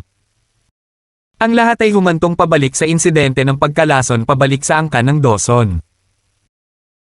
Ito ay may kaugnayan sa masasamang pangyayari na nagpabagsak sa amo ng Dawson clan, Zygmunt Dawson, at Teresa. Matapos ang masinsinan at nakakapagod na pagsisiyasat, ang salarin ay nakatago pa rin sa dilim na walang mga landas na kanilang masusundan. Bago umalis ang pangkat ng investigasyon sa Zenica, nag-iwan sila ng iba't ibang account ng impormasyon sa lason. Sa buong Zenica, kakaunti lang na tao ang maaaring makakuha ng access dito, at ang pinakamalaking suspect sa kanilang lahat ay walang iba kundi si Braden. Ngunit naroon ang problema. Sino ba talaga si Braden? Siya ang hiyas ng kamakailang mga tagumpay sa agham ng Zenica, ang susi sa mga pangunahing sektor para sa ikabubuti ng Zenica. Ang paglapit sa pagkadyo sa larangan ng kanyang kadalubhasaan bilang karagdagan sa kanyang background bilang bahagi ng nakababatang henerasyon ng patuloy na sumisikat na angkan ng yan, si Braden yan ay hindi basta-basta na maaaring akusahan at tanungin nila. Higit pa rito, dahil sa likas na katangian ng kanyang larangan ng trabaho, karamihan sa kanyang data sa trabaho ay mahigpit na hindi limitado sa halos lahat dahil may kinalaman ito sa mga koneksyon sa pinakamataas na antas ng pagiging confidential ng militar. Kahit na siya ay nagtatrabaho ng malapit sa militar, sa huli ay nasa serbisyo siya sa gobyerno. Sila ay kumilos bilang isang proteksyon na hadlang para sa kanya. Direktang iyan ay nauugnay sa mga kasalukuyang isyu sa pagsisiyasat ni Braden na siya ring pangunahing dahilan kung bakit hindi pa natatapos ang mga pagsisiyasat sa kolektibong insidente ng pagkalason ng angkan ng Dawson. Ang nagmula bilang isang independenteng kaso dahil sa biglaang pagkamatay ni Carmela ay naging makulimlim na kalangitan na nagtatapos kay Braden. Tulad ng alam nyo, si Karen ay dati nang naatasan na mag-imbestiga sa pagkamatay ni Carmela. Sa madaling sabi, nagpa siya kaming magpasuri sa kanyang na-cremate na bangkay. Pagkatapos ng karagdagang pagkakakilanlan sa buhok ng yumaong si Carmela Lo, nagulat kami nang matuklasan namin na hindi sila iisang tao. Dahil naliwanagan sa kamakailang impormasyong ito, naramdaman ni Justin na tumanda ang kanyang katawan ng 10 taon. Masyadong nahuli si Karen habang nagtanong, "Tatay, ang ibig mo bang sabihin ay napatunayan ng pagsusuri na buhay pa si Carmela?" Bago siya umalis, maaari lamang niyang ipasa ang mga nakalap na ebidensya sa Red Flame Iron Brigade, na natural na walang kamalayan sa anumang mga kasunod na paghahayag.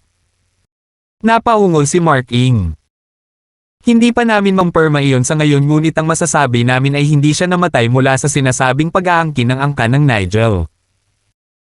Tungkol naman sa nawawalang link na nagsasama-sama sa lahat ng mga planong ito, naniniwala akong mas naiintindihan ito ni Master Gibson. Si Justin ay wala sa mood para sa panunuya. Kung talagang patay na ang babaeng Carmela na iyon, ayos lang ang lahat, ngunit kung sakaling mabuhay siya, dahil sa kanyang masamang sama ng loob kay Marian, maaaring may binabalak siya laban sa kanya habang nagsasalita kami. Naisip niya. Dahil alam mo na ang kanyang kamalasan ay may kaugnayan sa akin, huwag kang magtago ng anuman sa akin. Sabihin mo lang kung ano ang gusto mo, deklara ni Justin. Tumanggaw si Mark Ing, bago siya nagpatuloy, mula sa impormasyong nasa kamay, ang pagkamatay ni Carmela ay maaaring nangyari sa isa sa dalawang paraan. Isa, hindi na niya kayang tanggapin ang iyong parusa at nagpas siyang magpakamatay. Ang angkan ng Nigel ay pipili sana ng dahilan para mapanatili niya ang ilang dignidad at hindi sirain ang reputasyon ng kanilang angkan. Dalawa, na hindi lamang ako ang mapipili ni Carmela Lo, na kung saan ay nabigyan ako ng pagpipilian. Maaari lamang magmula sa angkan ng Nigel. Paano ito posible? Si Karen ay natakot. Sinasabi mo na ito ay maaaring Premier Nigel. Walang kainahinala tungkol doon, sagot ni Martian sa pag-uusap. Ang batang iyon na si Gilmore Nigel ay palaging tuso. Ang pagiging Premier Prime Minister bago ang edad na 50 ay malamang na nakialam sa dilim. Noong mga araw sa kanyang 30s, noong siya ay isang state secretary pa sa Timog Kanlurang Rehiyon, hindi siya nag-alinlangan na tanggalin ang mga rebeldeng lokal na ministro kung kailan niya gusto. Madali niyang pinatay ang daan-daang tao sa kanyang maikling paghahari doon. Kung hindi dahil sa kanyang malamig na background, marami sa kanyang mga nakaraang katunggali ay maaaring hindi madaling umatras. Bilang master ng isa sa 4 na nangingibabaw na angkan, si Martian ay masigasig at nangunguna sa kanyang paglalarawan ng pinakamataas na posisyon sa politika sa lupain. Sa halip, ito ay mga maliliit na isyu na hindi gaanong nababahala sa kanya. Gayunpaman, ang angkan ng Dawson ay hindi masyadong nagulat sa paghahayag na iyon ngunit sila ay nag-aalangan na magbigay ng tugon patungo sa pinakadakilang mga confidential ng bansa, hindi gustong pukawin ang isang pangunahing tao sa harap ng kanilang mga mata. Idinagdag ni Marking, si Gilmore man o hindi ang pinakamaliit sa aming mga alalahanin.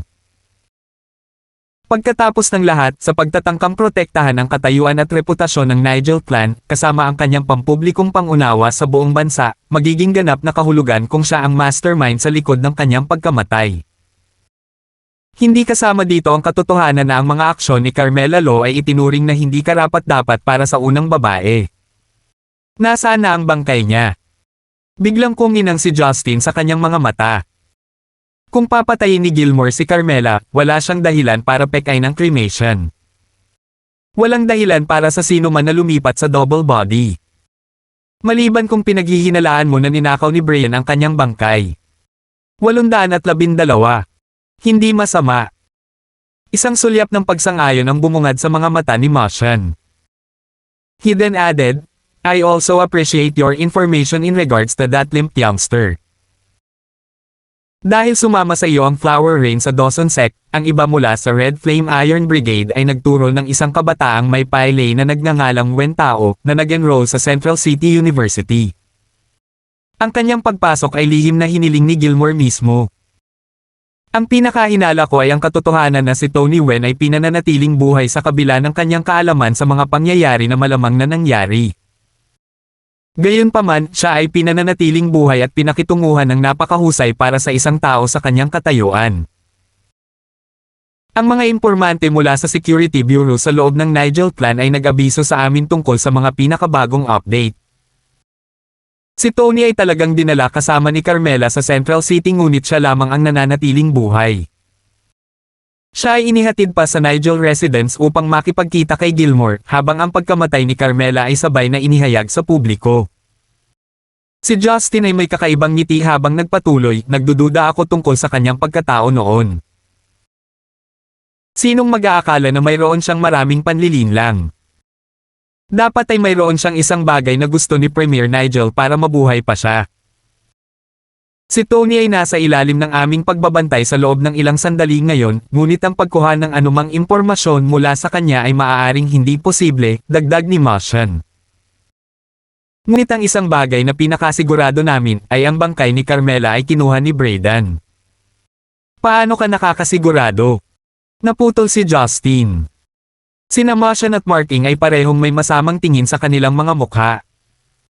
Mahabang kwento, may dalawang iba pa nakasangkot dito. Ipinahayag ni Marking, una, si Gareth Nigel iyon, at ang pangalawa, si Lester Gibson. Nang marinig ang pagbanggit ng pangalang Lester, bumangon ang tensyon sa isip ni Justin. Dagdag pa ni Marking, kakaiba ang kalagayan ni Lester. Dati, nag-iisa mong pinunasan ang kanyang mga kultibasyon. Ngunit hindi nagtagal, parang bumalik siya na buo ang kanyang mga pagtatanim. Hindi lang iyon, mas malakas siya kaysa dati. Ito ay isang bagay na ako mismo, kasama sina Grey Robe at Abbas Yun Miao, na parehong kabilang sa Group of 8, ay pinag-isipan. Ligtas na sabihin na nakarating na siya sa Golden Core Realm. Ano? Siya. Si Karen, sa kabilang banda, ay hindi karaniwang galit sa paghahayag. Naniniwala siya na bukod kay Justin, hindi dapat may iba pang kaedad niya na aabot sa yugto ng Golden Core bago ang kanyang sarili.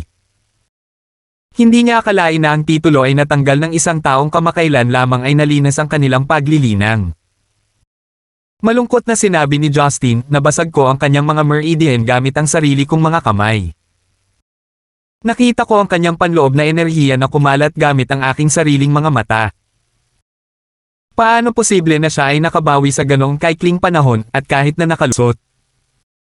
Si Martian ay mahinang bumantong hininga habang ipinaliwanag, kung ito ay nasa ilalim ng normal na mga pangyayari, hindi ito magiging posible.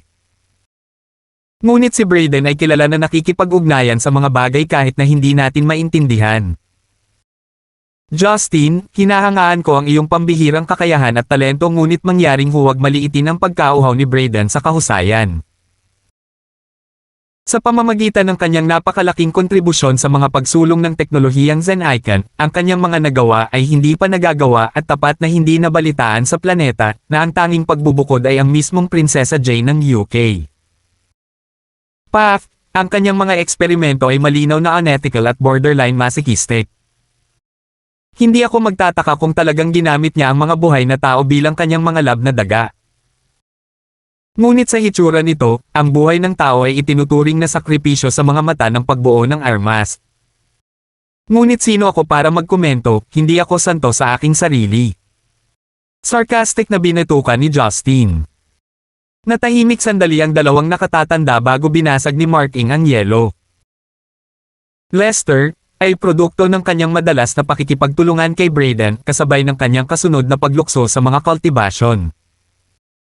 Hindi pa banggitin ang kanyang mga regular na pagbisita sa pribadong pasilidad ng armas ni Brayden ay higit na paulit-ulit nitong mga nakaraang linggo.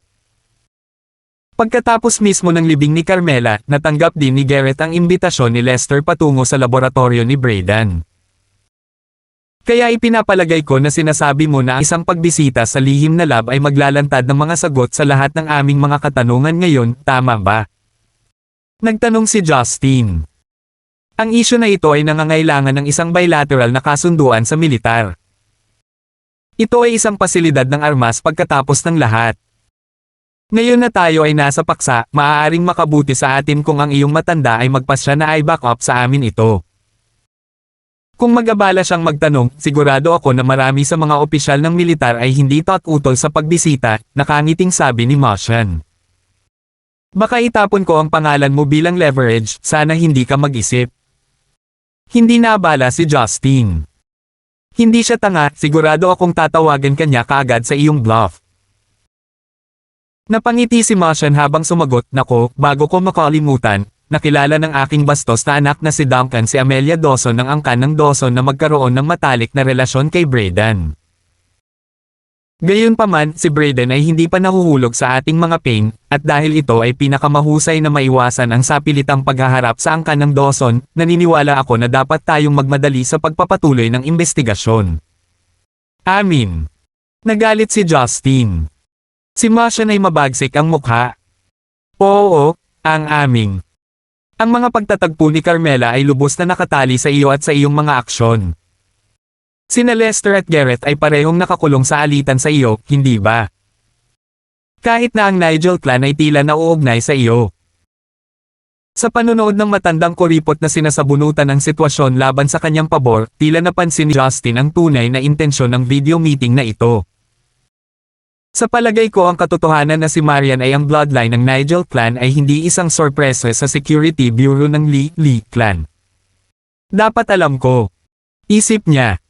So gusto mo tumulong ako sa investigasyon. Ngumisi si Justin. Basta alam mo, ako ay isang abala na tao. Maraming mga bagay na nangangailangan ng aking agarang atensyon sa bahay. Kung hahanapin nila ang kanilang paraan sa akin, maaari mong siguraduhin na silang lahat ay tiyak na mamamatay. May, isang binata na may walang sawang galit. Umiling si Martian sa hindi makapaniwala. Ang pagpatay ay maaaring mukhang mabilis at epektibo sa init ng sandali, ngunit para sa bawat tao na walang ingat mong pinapatay, ang mga kahihinatnan ay nakasalansan tulad ng mga domino na naghihintay sa iyong tuluyang pagkahulog.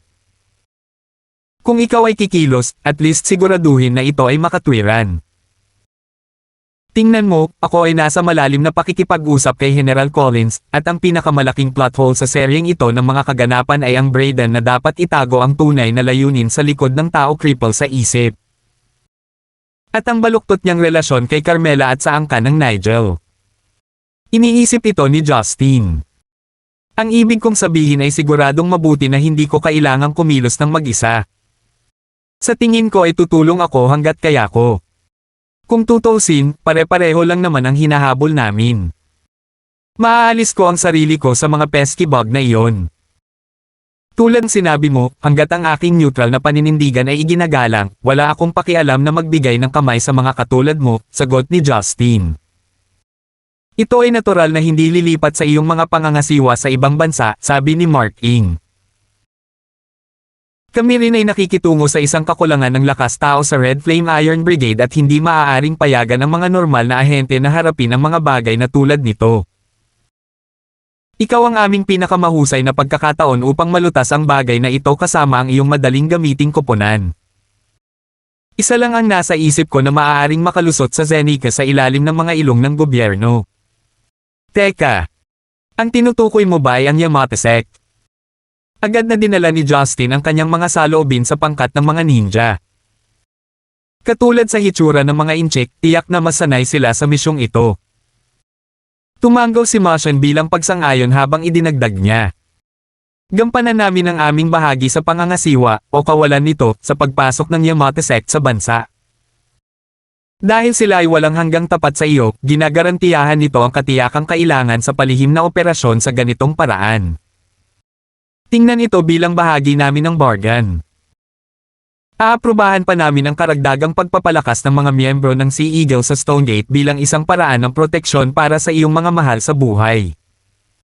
Nabalitaan ko lang ang balita tungkol kay Miss Lysander. Ang ilan pang miyembro ng Sea Eagles ay tiyak na magpapagaan sa iyong kargada. Si Justin ay natuwa. Sa pag-iisip ng mga posibilidad na pabor sa kanya, agad niyang tinanggap. Nagpatuloy si Mark Ing, isa pa, hindi malamang, ngunit maaari itong may dagdag sa hanay ng pagsisiyasat. Dati sa Pasipiko, may silhouette ng isang taong kahawig mo. Alam mong hindi ikaw iyon, maaaring may isang banal na nilalang na gumagaya sa iyo. Ang aking intuition ay tumuturo kay Brayden. Kung nakatulong siya kay Lester na makapasok sa Golden Core Realm, walang makakapigil sa kanya na muling likhain ang isang tao sa iyong imahe. Lumubog ang puso ni Justin sa narinig ang mga pagpapalagay ni Mark Ing, gayunpaman, ito ay nagpapaalala sa kanya ng isang bagay. Nasa kamay din kaya ni Brayden ang bato ng Diyos. Tandang pananong. Isip niya. Ganap na posible para kay Brayden na gamitin ang kapangyarihan ng bato at lumikha ng isang nilalang na may kakayahang manipulahin ang mga bata sa kalawakan. Sa mga sitwasyong iyon, ang pinakamasamang kinatatakutan ko ay ang isang Diyos na gumaganap bilang isang makinang pangdigma sa ilalim ng utos ng hamak na taong iyon na maaari ring sumuwi sa Treaty of Gods. Sino ang nakakaalam kung anong uri ng kaguluhan ang maaaring lumabas doon? Paano kung ito ay hindi lamang isang Diyos, ngunit isang buong hukbo ng mga ito ay mga sipsip? Dahil si Brayden ay nagbabanta na, ano ang pumipigil sa akin na pumunta doon at ako mismo ang pumatay sa kanya? Kaya kung tapusin ito minsan at para sa lahat. Naramdaman ni Justin na tumaas ang kanyang layunin sa pagpatay. Talagang hindi. Mabilis na tinanggihan ni Mashan ang kanyang panukala. Bukod sa katotohanan na ang angkan ng yan ay kabilang sa apat na dominanteng angkan na may aktwal na kapangyarihan, si Brayden mismo ay hindi pa nahatulan ng anumang krimen sa huli. Sa pamamagitan lamang ng pagkuha ng mga groundbreaking na kontribusyon na ibinigay niya sa pagsulong ng ating dakilang bansa, hindi tayo dapat gumawa ng anumang mapanganib na hakbang laban sa kanya. Kung siya ay talagang pinatay sa pamamagitan ng isang pagkakamali, walang alinlangan na ito ay isang malaking kawalan sa Zeneca. Galit na galit si Justin nang lumabas ang sitwasyon sa paraang inaakala niyang gagana ang mga opisyal ng gobyerno na naging dahilan upang iwagayway niya ang kanyang mga kamay sa pagkabalisa. Kung ano ang nababagay sa iyo. Ngunit huwag kang magkakamali, kung sakaling magdesisyon siyang tumawid sa aking landas, ako mismo ang magpapaalis sa kanya. Matapos maibigay ang isyo at magpalitan ng kuro-kuro, ipinagpatuloy ni Mashan at Mark Ing si Donito at ang kanyang lupon ng mga matatanda sa pamamahagi ng lakas tao sa loob ng kanyang sekta, umaasang magkaroon ng magkasanib na kasunduan sa suporta ng mga sinaunang sekta kung kinakailangan. Noong una ay nais ni Donito na ibukod ang Dawson Sect mula sa tagong operasyon, ngunit pagkatapos na ang buong lupon ng mga matatanda ay naiwang manipulahin at walang pagtatanggol, sa huli ay nakilala nila ang mahigpit na isyu sa kamay at ang katotohanan na maaari silang manatili na hindi nakasama. Sila ay sumang-ayon na italaga ang ilan sa kanilang pinakamahuhusay na alagad upang tulungan ang Security Bureau sa kaso, sa pagtatangkang isagawa ang kanilang pagkakahanay sa pambansang direksyon bilang isang hakbang sa seguridad para sa hindi maiiwasan. Ipinahayag ni Justin kay Donito at sa iba pa niyang board na sa huli ay nagpasya siyang umalis papuntang Stonegate kinaumagahan. May mga bagay na nangangailangan ng kanyang pansin sa bahay, gaya ng sinabi niya. Ang mga tao ng Dawson Sect ay hindi nagsagawa ng aksyon para hikayatin siyang manatili. Pagkatapos ng lahat, ang kanyang pabago-bagong pag-uugali at pagwawalang bahala sa mga alituntunin ay nagdulot sa kanila ng kawalan ng katiyakan. Natural na pumayag si Karen na umalis kasama niya. Bilang miyembro ng Red Flame Iron Brigade, talagang nag-aalala siya sa kaligtasan ng kanyang ama. Nang umalis ang mag-asawa patungo sa kani-kanilang mga tutuluyan sa piling ng isa't isa, bahagyang napangiti si Karen na may planong bumalik sa sarili niyang silid, ngunit biglang pinigilan ni Justin. Napatulala si Karina, hindi sigurado sa susunod na gagawin ni Justin. Karen, gusto ko talagang maglaan ng oras sa pagpino ng sining na kamakailan kung binuo bago ko ito ipasa sa iyo. Ngunit dahil malapit ka nang umalis papuntang Central City, sa palagay ko ay dapat nating simulan ang mga paglilinang ngayong gabi. Liliwanagan mo na kita. Tiyak na makakatulong ito sa iyong pagsusumikap patungo sa yugto ng Golden Core, mahinang sabi ni Justin. Salamat po at sinamahan ninyo ako, ingat lagi mga master.